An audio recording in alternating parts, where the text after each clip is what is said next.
नमस्कार प्यारे विद्यार्थियों, स्वागत है आपका सीबीएल के इस ऑनलाइन प्लेटफॉर्म पर और मैं हूं आपका सारथी चंद्रकांत शर्मा। आज हम बात करेंगे विभिन्न सामाजिक मुद्दों की और यह सामाजिक मुद्दे हमारी परीक्षा के लिए बहुत महत्वपूर्ण हैं और 23 अक्टूबर से 29 अक्टूबर के मध्य आने वाले विषयों को हमने आज की क्लास में शामिल किया है। तो एक बार नजर डालते हैं हमारी आज की विषय सूची पे। सबसे पहले हम बात करेंगे वैश्विक खतरा आकलन रिपोर्ट 2021 की, जो ये बताती है कि ऑनलाइन माध्यम से पिछले विगत 2 वर्षों में भारत में या विश्व के अंतर्गत बालकों के साथ यौन शोषण और दुर्व्यवहार के मामलों में बढ़ोतरी देखी गई है। तो क्या कारण रहे हैं या क्या चीजें हैं, इन सभी का विश्लेषण करेंगे हम आगे अपने लेक्चर में। इसके बाद हम बात करेंगे सक्षम केंद्रों के शुभारंभ का, कि जिस तरह से स्व सहायता समूहों को आगे बढ़ाने के लिए ग्रामीण स्तर पर आजीविका के साधनों को और बेहतर करने के लिए देश में विभिन्न स्थानों पर सक्षम केंद्रों का शुभारंभ किया जा रहा है। तो क्या सक्षम केंद्र हैं, क्या उनकी विशेषताएं हैं, क्या उद्देश्य होते हैं, इन सभी पहलुओं पे हम करने वाले हैं चर्चा। तो पूरे एकाग्र मन के साथ जुड़िए मेरे साथ और शुरू करते हैं सबसे पहले हमारे टॉपिक को, जिसमें हम बात करेंगे वैश्विक खतरा आकलन रिपोर्ट 2021 यानी कि ग्लोबल थ्रेट रिपोर्ट 2021 जो आई है उसके बारे में हम लोग चर्चा करने वाले हैं। तो सबसे पहले तो मन में यही ख्याल आता है कि आखिर इस तरह की रिपोर्ट जारी करने वाली संस्था कौन सी होती है। तो बी प्रोटेक्ट ग्लोबल अलायंस, ठीक है, इसका नाम क्या है, बी प्रोटेक्ट ग्लोबल अलायंस द्वारा यह रिपोर्ट जारी की गई है, ठीक है। और इस पूरी रिपोर्ट के अंतर्गत जो बच्चों के साथ दुर्व्यवहार हो रहा है, जो कम उम्र के बच्चों का जो यौन शोषण हो रहा है, या यूं कहें इस रिपोर्ट के माध्यम से यह बतलाया गया है कि जितना ऑनलाइन माध्यम से इस वर्ष में या पिछले विगत वर्षों में ऑनलाइन दुर्व्यवहार के जो मामले बढ़े हैं, यौन शोषण के मामले बढ़े हैं, उनके पीछे सबसे बड़ी वजह इंटरनेट है।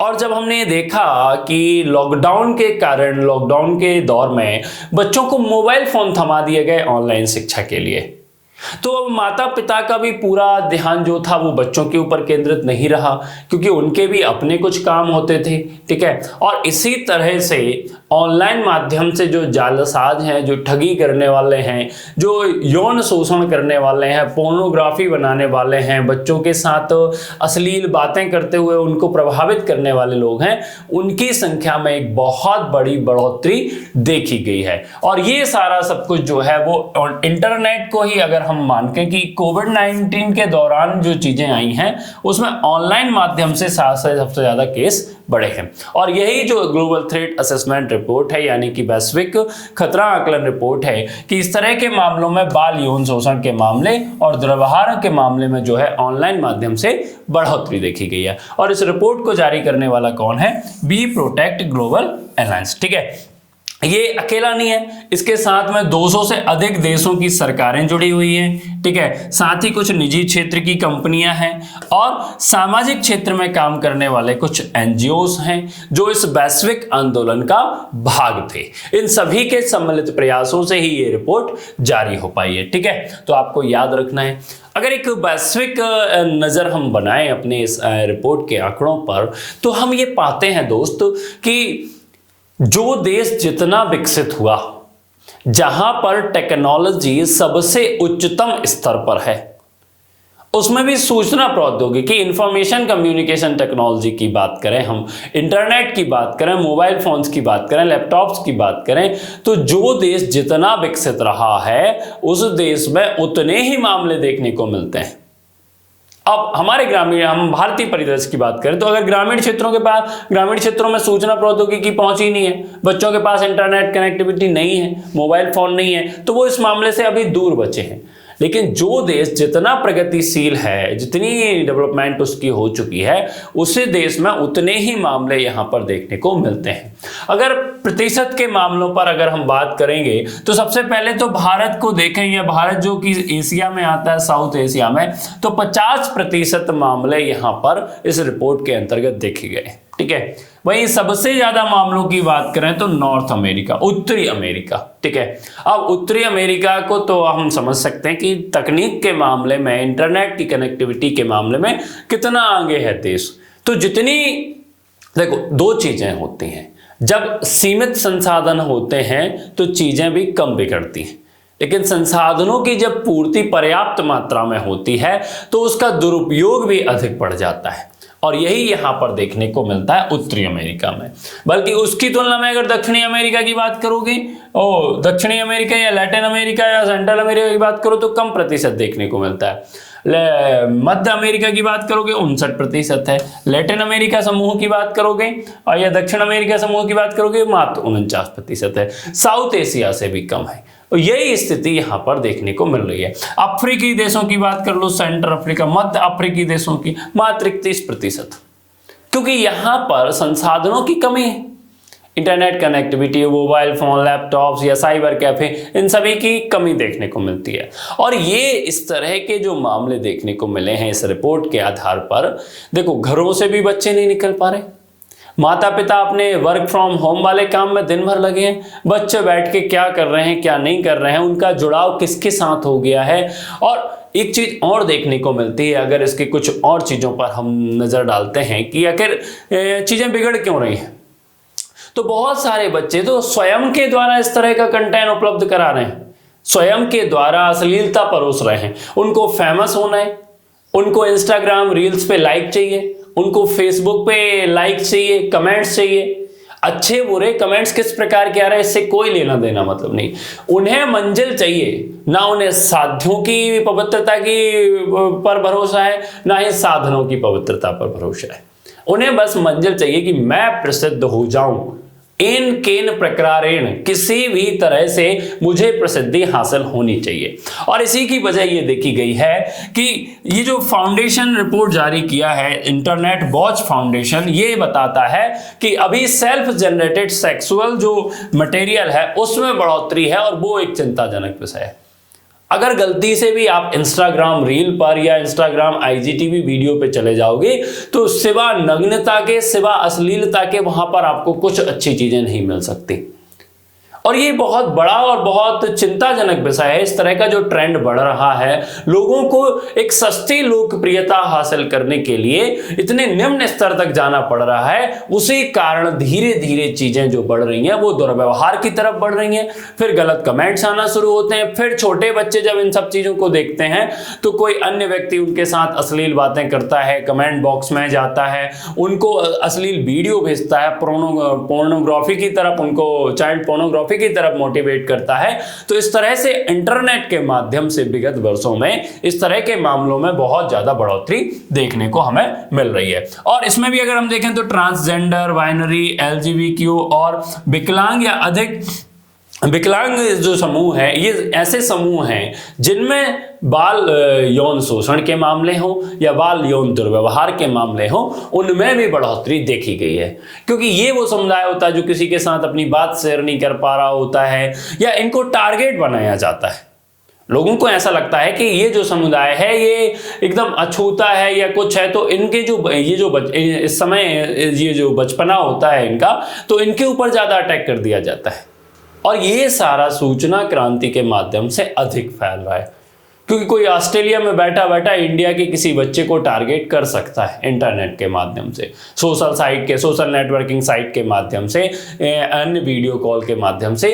तो इंटरनेट ने इस तरह के मामलों को जो बिगाड़ने का काम किया है वो बहुत बड़े स्तर पर फैला दिया है। ठीक है, अगर भारतीय परिदृश्य की बात करें कि रिपोर्ट के अनुसार या किस तरह के मामलों में वृद्धि देखी गई है, ठीक है, तो national centre for missing and शोषित बच्चों का जो एक वैश्विक साइबर टिपलाइन करके जो समूह है, उसने एक रिपोर्ट जारी की और उसने बताया कि भारत में 106% मामलों की बढ़ोतरी हुई है। यानी कि पिछले 2 विगत वर्षों में 106% केस बढ़े हैं बाल यौन शोषण और दुर्व्यवहार के। 106% की बढ़ोतरी एक चिंताजनक है, गंभीर मामला है, जिसपे सरकारों को भी चिंता करना चाहिए और पेरेंट्स को भी, माता पिता को भी सोचना चाहिए कि आखिर हमारे बच्चे पढ़ाई के अतिरिक्त मोबाइल फोन पर, कंप्यूटर पर, स्मार्टफोन पर कर क्या रहे। ठीक है, उनकी निगरानी का एक तंत्र बनाना चाहिए, या उनमें कुछ ऐसी चीज़ें होनी चाहिए जो प्रतिबंधित हों, जिनको बच्चा सफरिंग ही ना कर पाए, उनको चला ही ना पाए। तो इस तरह के मामले देखने पड़ेंगे। ठीक है, अच्छा ये जो NCMEC क्या है, तो NCMEC क्या है, संयुक्त राज्य कांग्रेस द्वारा स्थापित एक गैर लाभकारी संगठन है, मतलब कि NGO है, जो इस तरह के मामलों पे अपनी आकलन या रिपोर्ट जारी करता है। ठीक है, अगर बाल यौन और शोषण से संबंधित समस्याओं की बात करें कि आखिर ये बढ़ क्यों रही है, ठीक है, अचानक से ऐसा क्या हो रहा है कि बाल यौन शोषण संबंधित मामले या जो दुर्व्यवहार हैं उनमें निरंतर जो है बढ़ोतरी देखी जा रही है। तो सबसे पहले हम बात करें बहुस्तरीय समस्याओं की। बाल यौन शोषण केवल एक समस्या से जुड़ी हुई बात नहीं है, इसके साथ में अनेक समस्याएं जुड़ी होती हैं, जो शारीरिक सुरक्षा की बात करते हैं, मानसिक स्वास्थ्य की बात करते हैं, कल्याण और व्यवहारिक पहलुओं के नकारात्मकता की बात करते हैं। तो ये सारी चीजें इससे प्रभावित होती हैं। बहुत सारे बच्चे ऐसे होते हैं जो बड़े होते से ही बताते हैं कि मैं जब बच्चा था तो मेरे साथ यौन शोषण हुआ, और समाज इस तरह से परिवर्तित हो जा रहा है कि दूर के लोग हों तो ठीक हों, घर परिवार के लोगों के द्वारा बच्चों का शोषण किया जा रहा है। और ये सब दूषित समाज की जो गंदगी है, अश्लीलता है, वो सिनेमा के माध्यम से आ रही हो, वो इंटरनेट के माध्यम से आ रही हो, पत्र पत्रिकाओं के माध्यम से आ रही हो, या अन्य किसी धारावाहिक या जो OTT प्लेटफॉर्म पर बिना सेंसर की मूवियां चल रही हैं, इनके माध्यम से परोसी जा रही है। और इसी की वजह के बाद से देख रहे हैं हम कि भारत में भी 106% की वृद्धि देखने को मिल रही है हमें। तो एक बड़ा आंकड़ा आगे निकल के हमारे सामने आता है, तो एक चिंताजनक विषय है। वहीं हम बात करें डिजिटल प्रौद्योगिकी के कारण प्रवर्धन या उनकी बढ़ोतरी की हम बात कर रहे हैं। ठीक है, जैसे जैसे सूचना तंत्र ने अपने पैर पसारे हैं, वैसे वैसे बाल दुर्व्यवहार और यौन शोषण के मामलों में नित्य नूतन वृद्धि हो रही है। ठीक है, हर रोज हम किसी ना किसी साइबर फ्रॉड घटना के बारे में पढ़ रहे होते हैं। हम ये देख रहे होते हैं कि छोटे बच्चों को, या जो किशोर हैं, ऐसा भी मान सकते हैं हम, किशोर तक, एडल्ट या वयस्क की बात छोड़ें, किशोर 15-16 साल के बच्चों को वीडियो कॉल किए जाते हैं, सामने से नंगी लड़की बात कर रही होती है बिना कपड़ों के, फिर वो उनका स्क्रीन रिकॉर्डिंग करके उनको भेज देती है कि अगर तुमने 10,000 रुपये नहीं भेजे, 15,000 रुपये नहीं भेजे तो हम ये वायरल कर देंगे। और यहीं से जालसाजों का एक पूरा नेटवर्क शुरू हो जाता है, जो पूरे धीरे धीरे उस कम्युनिटी के सभी लोगों को फंसाने का काम करने लगता है। और ये सब का, इनके सबके पीछे की एक ही वजह है कि माता पिताओं का बच्चों को नहीं देख पाना, उनको समय नहीं दे पाना, या उनकी इंटरनेट गतिविधियां जो हैं उस पर निगरानी नहीं रख पाना। ठीक है, तो ये दो चीजें हमें देखने को मिलती हैं। इसके अलावा हम बात करें अप्रभावी विधेयक मतलब कानूनों के लचीलेपन की हम बात करें कि सरकारों के द्वारा कानून तो बनाए गए। हम अगर बात करें तो बच्चों का संरक्षण अधिनियम 2012, जिसे हम पास्को अधिनियम भी कहते हैं, लागू किया सरकार ने। ठीक है, लंबे समय से कुछ सफलता भी प्राप्त की, ऐसा नहीं कि ये पूरी तरह से निरर्थक हो गया, सरकार ने सफलता भी प्राप्त की, लेकिन बच्चों को यौन शोषण से बचाने में अभी भी ये कारगर साबित नहीं हो पाया है, क्योंकि बहुत सारे लोगों को इसकी जानकारी नहीं है, और जो जानकारी जाते हैं तो वो न्यायिक देरी या उनको मिलने वाले अधिकार, तो उन सब से वंचित हो जाते हैं। उनको जानकारी नहीं होती है, उनके साथ इस तरह की भेदभाव तरीके का अपनाया जाता है, तो वो लोग फिर वहां तक नहीं पहुंच पाते। सामाजिक डर भी रहता है कि हम जाएंगे, बताएंगे कि हमारे बच्चे के साथ ऐसा हुआ तो हमारी सामाजिक प्रतिष्ठा धूमिल होगी। तो कई ऐसी तकनीकी खामियां रही कानूनों में कि उनका सुनिश्चित या उनका कार्यान्वयन उचित तरीके से नहीं हो पाया, जिसके कारण भी ये सारी चीजें बढ़ रही हैं। कम दोष सिद्धि दर, यानी कि जितने केस लगाए गए हैं, जो भी सारी चीजें की गई हैं, उसमें बहुत कम है। अगर पाक्सो अधिनियम के तहत हम देखें तो दोष सिद्धि की दर केवल 32% है, और कोई भी पिछले 5 वर्षों में इस तरह के केसों की हम बात करें, ठीक है, तो 5% औसत देखा गया है। ठीक है, वहीं हम लंबित मामलों का प्रतिशत देखें तो 90%। चिंताजनक विषय है। अब 90% मामले अभी तक लंबित हैं, जबकि इसमें कहा गया था कि 1 वर्ष के अंतर्गत ही जो है वो सारी चीजें हो जानी चाहिए। 1 वर्ष मतलब 12 महीने। ठीक है, अब न्यायिक देरी हो रही है।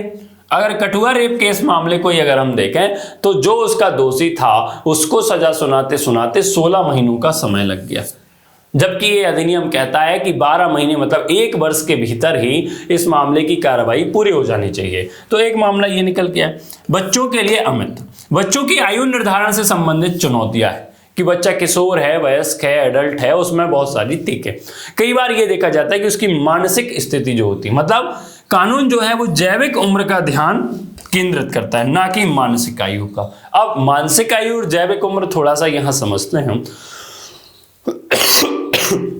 सॉरी, सर्दी का समय है तो सर्दी खांसी सब चलती रहती है। मानसिक आयु और एक जैविक उम्र। जैविक उम्र का मतलब यह है कि बच्चा 13-14 साल का है, लेकिन मानसिक स्तर पे तो वो बड़ा हो गया है। उसके हार्मोन्स डेवलपमेंट में उसका जो मानसिक स्तर है, जो बौद्धिक स्तर है, वो बढ़ गया है। लेकिन जैविक उम्र में वो 14-15 साल का है, उसे सारी चीजें पता है, यौन संबंधित सारी बातें उसके ज्ञान में है, लेकिन जैविक उम्र उसकी कम है, तो उस कारण भी सारी चीजें देखी जा रही हैं। या कोई बड़ा है, किशोर है, वयस्क है, तो इसमें अंतर आ रहा है। इस कारण ये जो प्रभावी विधेयक होते हैं, इनका क्रियान्वयन सुनिश्चित या सही तरीके से अभी नहीं हो पा रहा है। तो इस कारण भी मामले जो हैं उनमें बढ़ोतरी देखी जा रही है। आगे की राह की बात करें, आगे के रास्ते की बात करें कि क्या की फॉरवर्ड हो सकते हैं, ठीक है। तो एक व्यापक ढांचा बनाने की जरूरत है, क्योंकि इस रिपोर्ट में जो प्राथमिकता देने की बात की गई है कि सुरक्षित ऑनलाइन वातावरण बनाया जाए। कुछ इस तरह का प्रतिबंधित वेबसाइटों को डिजाइन किया जाना चाहिए, या बच्चे जिन संसाधनों का प्रयोग कर रहे हैं, वो लैपटॉप पे अगर पढ़ाई कर रहे थे, कंप्यूटर पे पढ़ाई कर रहे थे, या मोबाइल फोन पे पढ़ाई कर रहे थे, मतलब जितने स्मार्ट या डिजिटल पैरामीटर्स हो सकते हैं, उनमें कुछ ऐसा प्रतिबंधित होना चाहिए कि वो जिस संस्थान से पढ़ रहा है उसके अलावा उसमें कोई चीजें ना चले। क्योंकि इंटरनेट तो एक खुला मायाजाल है, जहां पर बच्चा जो चाहे मन से देख सकता है। तो जो अश्लीलता भरी चीजें हैं या पोर्नोग्राफी से संबंधित चीजें हैं, जहां से यौन शोषण के मामले या बच्चों का मानसिक स्तर बिगड़ सकता है, उनकी दिशा जो है बदल सकती है, और ऐसी वेबसाइटों को उस पर प्रतिबंधित करके रखना चाहिए। और इसके लिए माता पिताओं के लिए भी या सरकारों को भी ऐसे कानून बना देने चाहिए कि ये सारी वेबसाइटें प्रतिबंधित कर दी जाएं। क्योंकि दिन प्रतिदिन लाखों वेबसाइट बना के और टारगेट किया जा रहा है, बड़ों को टारगेट किया जा रहा है, बड़े समझने लगे तो अब बच्चों को टारगेट किया जाने लगा है, ठीक है। तो एक सुरक्षित ऑनलाइन वातावरण बनाने की जरूरत है, जिससे बच्चों की रक्षा के लिए एक भूमिका तैयार हो सके और उनको लाभ मिल सके, ठीक है। बहुहितधारक दृष्टिकोण। अब बहुहितधारक दृष्टिकोण क्या है? क्योंकि ये केवल मामला एक व्यक्ति से जुड़ा हुआ नहीं है। यहां पर हम देखेंगे तो एक कानूनी ढांचा उचित होना चाहिए, नीतियों का निर्माण अच्छे से हो, और राष्ट्रीय रणनीति के मानकों को बेहतर कार्यान्वयन को सुनिश्चित करने के लिए माता पिता, ठीक है, माता पिता की राय उनसे पूछा जाना चाहिए, स्कूलों को, समुदायों को, गैर सरकारी संगठनों को इनकी भागीदारी को सुनिश्चित करना चाहिए, और इन सभी की राय से फिर कुछ ऐसा विधिवत ढांचा बनाना चाहिए जिससे यौन शोषण या यौन दुर्व्यवहार के जो मामले हैं उनमें कमी लाई जा सके, ठीक है। तो इतना क्लियर हो गया होगा, आशा करता हूं आपको समझ में आया होगा कि किस तरह से रिपोर्ट में ये बाल यौन शोषण के मामले या दुर्व्यवहार के मामलों में बढ़ोतरी देखी गई, और उसके पीछे की वजह इंटरनेट, या हम यूं कहें कि माता पिता का अपने बच्चे की शिक्षा के कारण उसे संसाधन प्रदान करना जिससे वो मोबाइल से पढ़ सके। लेकिन क्लास 2 घंटे की थी, 1 घंटा क्लास ली उसने, 1 घंटा फालतू की हरकतें की, तो इस तरह से भी एक ध्यान न देना उसका कारण हो सकता है।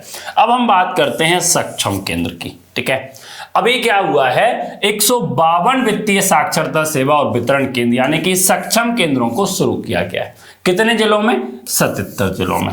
कितने राज्यों में? 13 राज्यों में, ठीक है। 13 प्रमुख राज्य जहां पर देखा गया, या जो आकांक्षी राज्यों की गिनती में आते हैं, जहां के ग्रामीण स्तर को ग्रामीण आजीविका के साधन प्रदान करने की बात की गई थी, वहां पर सक्षम केंद्रों की स्थापना की जा रही है, ठीक है। और ये किसका अंग है? आजादी का जो अमृत महोत्सव मनाया जा रहा है उसके अंग के रूप में इस प्रक्रिया को हम देखते हैं कि 13 राज्यों के 77 जिलों में कुल 152 वित्तीय साक्षरता या सेवा वितरण केंद्र, जिन्हें हम सक्षम केंद्र का नाम देते हैं, उनकी शुरुआत की गई। किसका प्रोग्राम है ये? तो केंद्रीय ग्रामीण विकास मंत्रालय, ठीक है, केंद्रीय ग्रामीण विकास मंत्रालय याद रखना है आपको। इसका ये प्रयास है, इस मंत्रालय के अंतर्गत किया गया है। और किस योजना का भाग है तो आपको याद रखना है कि दीनदयाल अंत्योदय योजना, ठीक है, राष्ट्रीय ग्रामीण आजीविका मिशन, ठीक है। इन दोनों मिशन के द्वारा इंटीग्रेटेड माध्यम संयुक्त रूप से इस प्रक्रिया को जारी किया गया है। इस प्रक्रिया के तहत इन केंद्रों का जो है उद्घाटन किया गया, शुरू करने की बात की गई।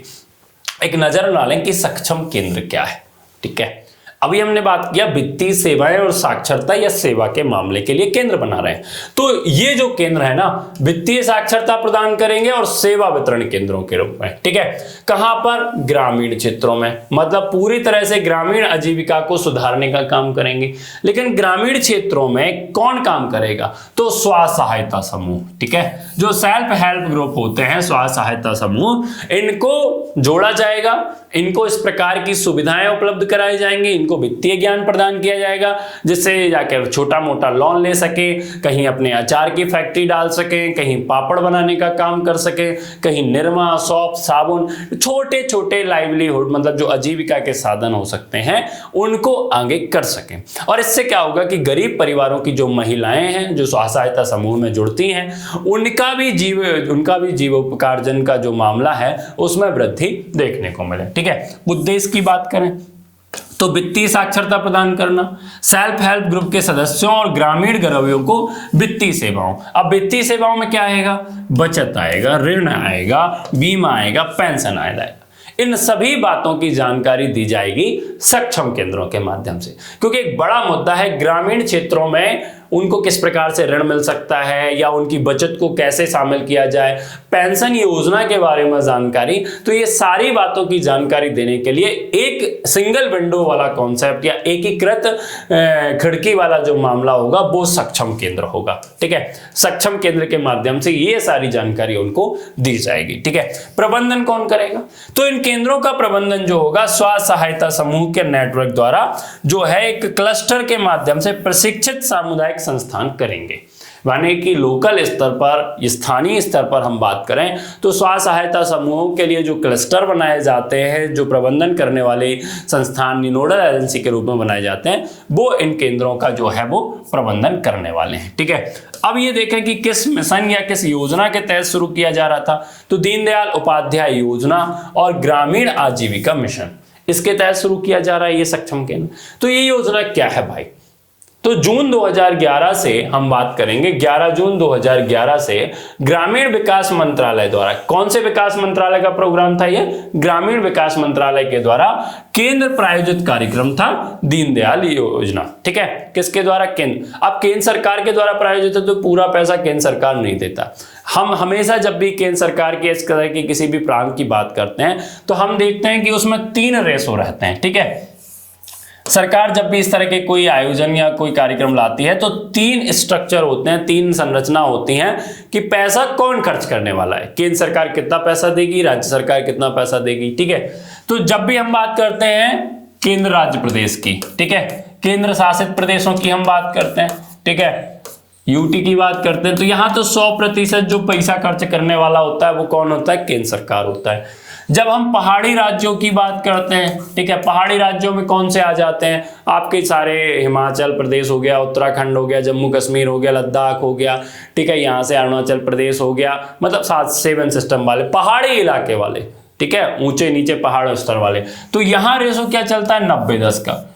90% पैसा देता है केंद्र सरकार, 10% देता है राज्य सरकार। लेकिन जो मैदानी इलाके हैं, जो हम यूं कहें कि मध्य भारत की बात हो गई या दक्षिण भारत की बात हो गई, तो यहाँ पर स्थिति आती है 60:40 की। तो ये एक रेशो रहता है जिस रेशो में केंद्र प्रायोजित योजना के संचालन के लिए भी वित्त पूर्ति जो केंद्र और राज्य सरकारें दोनों करती है। तो आपको इस बात को भी ध्यान में रख लेना है, ठीक है।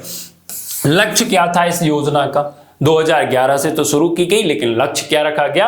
तो इस योजना का उद्देश्य था कि देश में ग्रामीण गरीब परिवारों हेतु कौशल विकास और वित्तीय सेवाओं तक उनकी बेहतर पहुंच बनाने के लिए, जिससे उनकी आजीविका के साधनों को सुधारा जा सके और उनको भी सामाजिक भूमिका में आगे लाया जा सके। तो इस उद्देश्य के साथ ये योजना शुरू की गई थी। ठीक है, अब इस योजना की कार्यप्रणाली को देखें कि किस तरह से योजना कार्य करती है। ठीक है, तो इसकी कार्यप्रणाली की अगर हम बात करें तो स्व सहायता समूह के जो उद्देश्य थे, स्व सहायता समूह के उद्देश्य, ठीक है, सामुदायिक पेशेवरों के माध्यम से, ठीक है, जो इस तरह के काम करते हैं वो सामुदायिक पेशों के माध्यम से सामुदायिक संस्थाओं के साथ कार्य किया जाना शामिल है, जो कि दीनदयाल योजना या जो हम ग्रामीण आजीविका मिशन के बात करें उसकी पहल का एक हिस्सा था। ठीक है, इसमें क्या किया गया कि स्व सहायता संस्थानों और बैंकों के वित्तीय संसाधनों तक पहुंच के माध्यम से अन्य सुविधाओं के साथ इस मिशन को जोड़ा गया और सारे जो स्व सहायता समूह थे,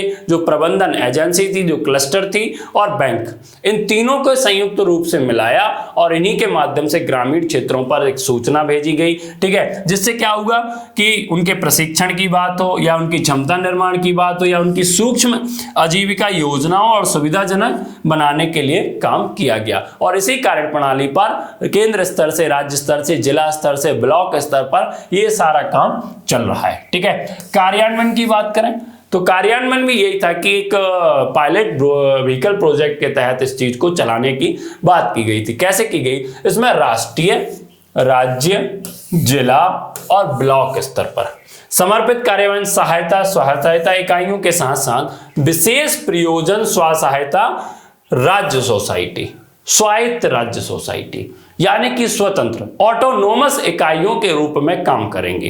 ठीक है, इनके ऊपर कोई हस्तक्षेप नहीं होगा, ये अपने द्वारा निर्णय लेने के लिए स्वतंत्र होंगे कि किस तरह से हम इस कार्यक्रम को लागू करें। तो मिशन मोड में इस प्रक्रिया को शुरू किया गया। ठीक है, जिससे क्या हुआ कि प्रत्येक ग्रामीण गरीब परिवार को निरंतर और दीर्घकालिक समर्थन प्रदान करने के लिए मानव संसाधनों का उपयोग सुनिश्चित हो सका। ठीक है, जब किसी का हस्तक्षेप नहीं होगा और सारी चीजें विधिवत तरीके से चलने लगेंगी तो सारे काम आसान हो जाते हैं। ठीक है, इस योजना के तहत कुछ उपयोजनाएं शामिल हैं। इन उपयोजनाओं के माध्यम से ग्रामीण परिवारों की जो आजीविका के साधन है उनको बेहतर किया जा रहा है। तो इसमें हम देखें, पहला है महिला किसान सशक्तिकरण परियोजना, जिसे शॉर्ट में कहते हैं MKSP। ठीक है, MSP नहीं है, ये MKSP है, यानी कि महिला किसान सशक्तिकरण परियोजना। ऐसी कृषि पारिस्थितिकी प्रथाओं को बढ़ा देने जो महिला किसानों की आय में वृद्धि करें और उनकी इनपुट लागत और जोखिम को कम करते हैं। यानी कि जो महिला उद्यमी है, महिला कृषक उद्यमी है, वो किसानी कर रही है और उन किसानी करने के लिए अगर उनके पास लागत हो और लागत ऐसी लगाई जाए जिससे उनकी फसल का उत्पादन जो बढ़े और जोखिम भी कम रहे। ठीक है, तो उस तरह से सशक्तिकरण के लिए महिला किसान सशक्तिकरण योजना लेके आए थे और इसमें उनको ज्ञान देना कि किस प्रकार की फसल का उत्पादन आप करो जिसमें कम पैसा लगेगा, जोखिम भी कम होगा।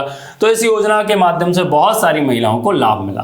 फिर है स्टार्टअप ग्राम उद्यमिता कार्यक्रम। ठीक है, SBEY और AGEY मतलब आजीविका ग्रामीण एक्सप्रेस योजना। एक तो वाहन परिवहन वाली संबंधी योजना है और दूसरी है उद्यमिता कार्यक्रम। अपनी गैर कृषि आजीविका रणनीति के हिस्से के रूप में दीनदयाल अंत्योदय और ग्रामीण आजीविका मिशन ने स्टार्टअप ग्राम उद्यमिता कार्यक्रम और आजीविका ग्रामीण एक्सप्रेस योजना को लागू किया। अब दोनों को देख लेते हैं। SSVEPY का उद्देश्य क्या है? स्थानीय उद्यमों को स्थापित करने के लिए ग्रामीण क्षेत्रों में उद्यमियों का समर्थन करना। मैंने टमाटर लगा दिए, मैंने आंवला लगा दिया या मैंने कुछ और लगा दिया, तो स्थानीय स्तर पर उसकी प्रोडक्टिविटी क्या है, उसके उत्पादन के बाद उसका प्रबंधन, उसका विपणन कैसे किया जाए। तो छोटे छोटे स्टार्टअप के माध्यम से कई स्थानीय स्तर पर टमाटर सूप जो है वो बनाने की बात की गई, केचप के रूप में हम देखें, टमाटर सॉस के रूप में बनाने की, छोटे छोटे स्थानों पर। तो इसके लिए लगता है पैसा, तो पैसा देने के लिए स्टार्टअप अब ग्राम उद्यमिता कार्यक्रम जैसी योजना लागू की गई। वहीं दूसरी AGEY मतलब आजीविका ग्रामीण एक्सप्रेस, परिवहन मतलब उत्पादन के बाद विपणन और भंडारण में सबसे महत्वपूर्ण कड़ी जो है वो है परिवहन। ठीक है। तो परिवहन के रूप में इसको 2000 अगस्त 2017 से शुरू किया गया था, जो दूर दराज के ग्रामीण क्षेत्रों को जोड़ने के लिए सुरक्षित, सस्ती और सामुदायिक निगरानी वाली ग्रामीण परिवहन सेवाएं उपलब्ध करा सके। ठीक है, तो परिवहन हो गया, स्टार्टअप हो गया, तो आगे बढ़ेगा ही बिजनेस। मतलब बिजनेस से मतलब है कि छोटे छोटे स्थानीय स्तर पर जो रोजगार के कार्यक्रम शुरू हो जाएंगे उनमें बढ़ोतरी देखने को मिलेगी। इसके बाद है DDU GKY, मतलब दीनदयाल उपाध्याय ग्रामीण कौशल विकास योजना।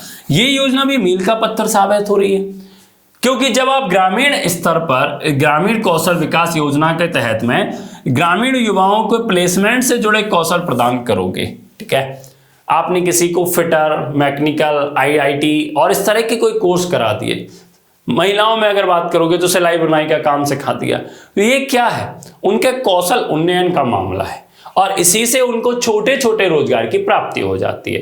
तो बस अर्थव्यवस्था के चक्र में वो शामिल हो जाते हैं, तो अर्थव्यवस्था के अपेक्षाकृत उच्च वेतन वाले रोजगार के अवसर बढ़ जाते हैं उनके लिए। ठीक है, इसके अलावा ग्रामीण स्वरोजगार संस्थान, ठीक है, यह मिशन 31 बैंकों और राज्य सरकारों के साथ साझेदारी में शुरू किया गया था, जिसका काम क्या था, कौशल प्रदान करने हेतु ग्रामीण स्वरोजगार संस्थानों का समर्थन करना।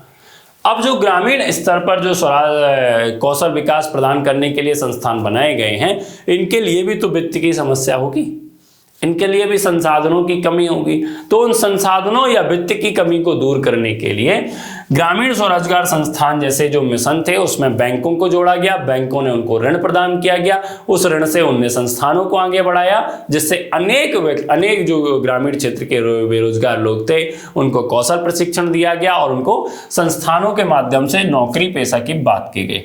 परिणामों की बात कर लें कि इस तरह की योजना का पूरा हमने देखा क्रियान्वयन, कार्यान्वयन, किस तरह से प्रणाली काम करती, कौन कौन सी उपयोजना चलती हैं, तो आखिर परिणाम क्या निकल के आए।